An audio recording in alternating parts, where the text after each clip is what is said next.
We verlaten het Hellingbos, waar de mens in de loop der tijd weinig heeft ingegrepen, en komen aan op een plek waar dat wel is gebeurd. Sterker nog, waar nu volop gewerkt wordt. Met als doel dat natuur en bezoeker profiteren.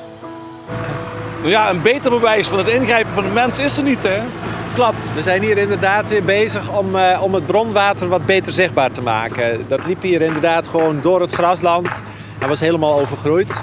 En dat is weer wat zichtbaarder gemaakt. Er zijn wat stenen bijgekomen, zodat je straks als je over de Leisure Lane gaat hier ook kan genieten van het water. Leisure Lane?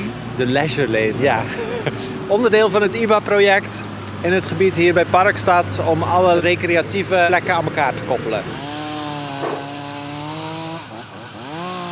In sommige delen van de natuur zegt het Limburgslandschap, we willen geen publiek, geen wandelaars. En hier zeggen jullie van, kom maar kijken, kom wandelen. Ja, inderdaad. Op de meeste plekken willen we dat niet. Maar hier kort langs het pad willen we dat wel. En willen we ook dat het publiek gewoon het water kan beleven en dicht bij bronwater kan komen. Waarom is het zo belangrijk om die bronnen te laten zien, om dat bronwater te laten zien? Omdat het gewoon ook heel lang gebruikt is hier door de mens. Vroeger heeft men dat ook opgevangen. En was dit het deel waar ook met name de agrarische activiteit was.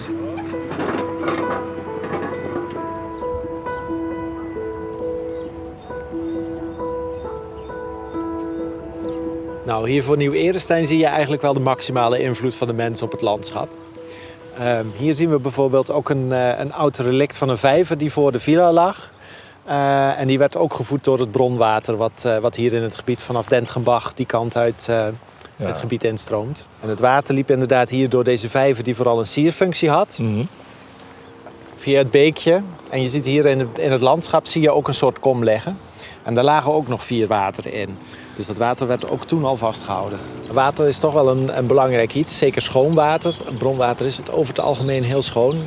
En dan is het wel goed als je bij een complex, zoals achter ons ligt, een goede watervoorziening hebt.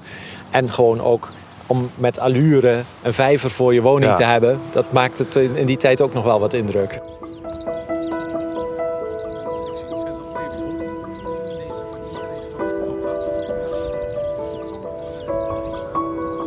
Ik zie overal kleine afrasteringen. Waarom? We hebben hier wat struik en struweel aangeplant om wat meer variatie in het weiland te creëren. En de puntdraad die er nu omheen staat is om inderdaad de jonge plantjes te beschermen tegen de koeien die hier straks weer komen te lopen. Maar zodra die struiken groot genoeg zijn en ze zijn doornig genoeg, dan kan het raster verdwijnen en dan kunnen de koeien er gewoon omheen grazen. Ja, dan blijven de koeien er vanaf. Blijven de koeien er vanaf. En dus alleen maar tijdelijk. Hè, dit is tijdelijk. Ja. Dit is tijdelijk. Dan krijgen we zoiets zoals daar, hè? Inderdaad, zoals daar. Dat gaat een beetje uitgroeien. Er komt wat braamstruweel, er zitten wat rozen in. En zo krijg je voor vogels een mooie plek om te broeden. Qua bloei voor insecten. En in het najaar vruchten die ook weer interessant zijn voor vogels, kleine zoogdieren. De vogels en insecten hebben dus voor de deur van Hoeve Nieuw-Erestein een prima plek. Bezoekers kunnen zich vanaf nu mooi nestelen in de Hoeve. Dit Rijksmonument is de afgelopen jaren flink gerenoveerd en is nu een van de meest duurzame monumenten in Limburg. Daarover straks meer.